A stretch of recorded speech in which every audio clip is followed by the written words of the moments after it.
Howdy! Welcome back to the first top 10 albums of October 2024, Halloween Sound. Today, we're going to be taking a look at number 9, The Black Bells by The Black Bells, released in 2011. This was a band that I discovered earlier on in the year, and they almost made it into the Does season. But considering the overall sound of the band, and especially the overall look of this band, nah, they were perfect for Halloween.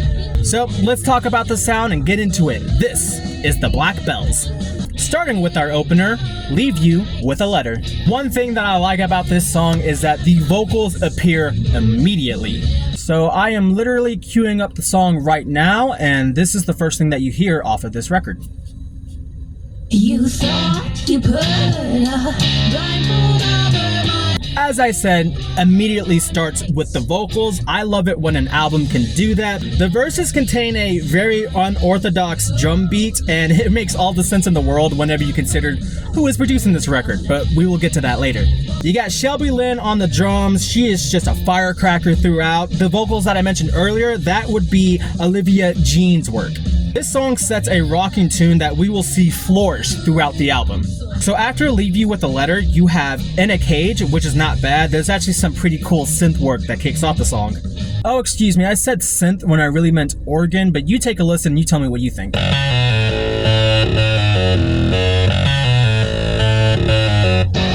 Expect to hear that sound a lot throughout the record. I believe Olivia Jean is also doing the organ work as well.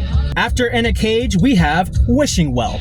The way this song starts is awesome. You have a rockin' intro that is only complemented by a very energizing bass.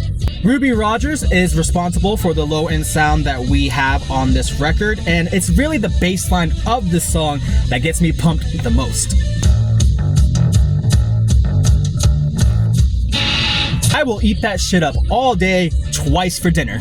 You got Shelby Lynn just smacking the shit out of her drums, and with Ruby's bass playing, man, I just love this type of sound. Pretty rock and solo, it's pretty dirty. A lot of this tone is a very garage rock. If anything, it's kind of like goth garage rock, if that makes sense. Yeah, man, if you're looking for a track that's gonna keep you pumped throughout the day, check out Wishing Well. After Wishing Well, we have Honky Tonk Horror. Olivia Jean starts us off with the organ, and as you can tell, it's just a little bit spooky, isn't it? This is whenever the Halloween aspects of things really start to heat up. Before the song starts, you hear somebody calling out for somebody else, and I think it's Olivia calling out for Ruby. She's like, Ruby! I don't know why they did that, but whatever. The only thing that I don't like about this song is the stops that happen on the verses. When those stops happen, the vocals take center stage. The only problem is you can barely hear what she is saying. She'll like mumble something, and then you'll hear the second part of that vocal line barely, but it's just like, what are you saying? I can't hear you.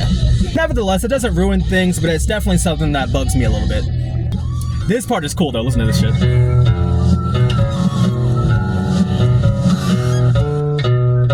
I ain't never heard anybody do like a backwards drum beat like that on a track. But right after that, you have either the bridge or the solo, and this really makes me feel like I'm in a saloon for zombie cowboys. I don't know, man. Sounds like zombie cowboys to me. After Honky Tonk Horror, you have The Wrong Door, which is not a favorite of mine, but that intro, man, talk about your Halloween theme. But after The Wrong Door, you have Breathing Down My Neck.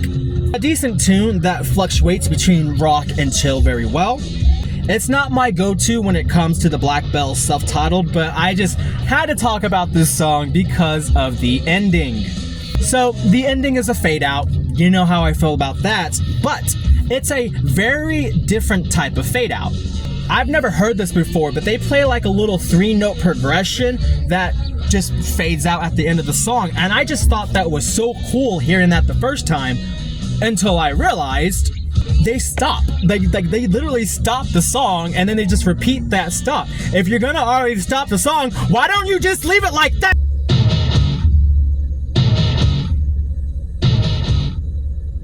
That's just so unnecessary. John Gillis, you just have to be different, don't you? I'm just playing, it's not a big deal. It's not a big deal. It actually is pretty innovating. Like I said, I've never really heard a band do that before. After Breathing Down My Neck, you have The Tease, that is followed by Howl at the Moon. Howl at the Moon is pretty cool because it introduces the concept of a wolf woman. Kind of embarrassing it took me that long to realize a concept like that can't exist, but hey, I haven't seen that too much in popular media. If you know any wolf woman type of movies, stories, whatever, let your boy know. After Howl at the Moon, you have Pushing Up Daisies, which is followed by Not Tonight. Not Tonight has some pretty decent organ work that is constant throughout and is also one of the more chiller songs when it comes to dynamics. After Not Tonight is our closer, Hey Velda. One of my favorite things about this track is that it has a fake out ending. Awesome vocal work there too, but you think it's about to end, you think that we're all in the clear, and they just say, nuh-uh. And that was the Black Bells, a 11-song long album with a sub 30-minute runtime. In conclusion, this is just a great rock band with a rockin' sound. If you are not familiar with the name John Gillis, then his alias, Jack White, might ring a couple bells. And speaking of Mr. Jack White, his fingerprints are all over this record when it comes to the sound, the producing. I wouldn't be surprised if he lended his hand on a couple of those solos that we hear. You totally hear the grit that he's known for, but he doesn't really smother these girls. He lets them do their own thing while just kind of like guiding them to be like, hey, this is what I would do, stuff like that. The only problem that I have with the Black Bells just as a concept is that it feels like a novelty act. Because you see the girls in their hats and all the black outfits and you're just like, that's cool for October, but what happens in April? You know, what happens whenever the sun is out? If you've ever seen them perform live during the day, I wouldn't say that it ruins things, but you know, it's a little different. But with me, no matter what time of the year it is, I'm gonna find enjoyment with this record, and I think that you will too. On the terror scale, I'm gonna have to give this a 2 out of 10. There are some aspects to this record that are really gonna make you be like, oh, okay, we're getting into the Halloween spirit now, but nothing that will outright terrify you. So, the Black Bells, would you have placed them higher? Lower? Would you have taken them off the list entirely? Let me know. We will be back tomorrow with number 8. Until then, stay tuned.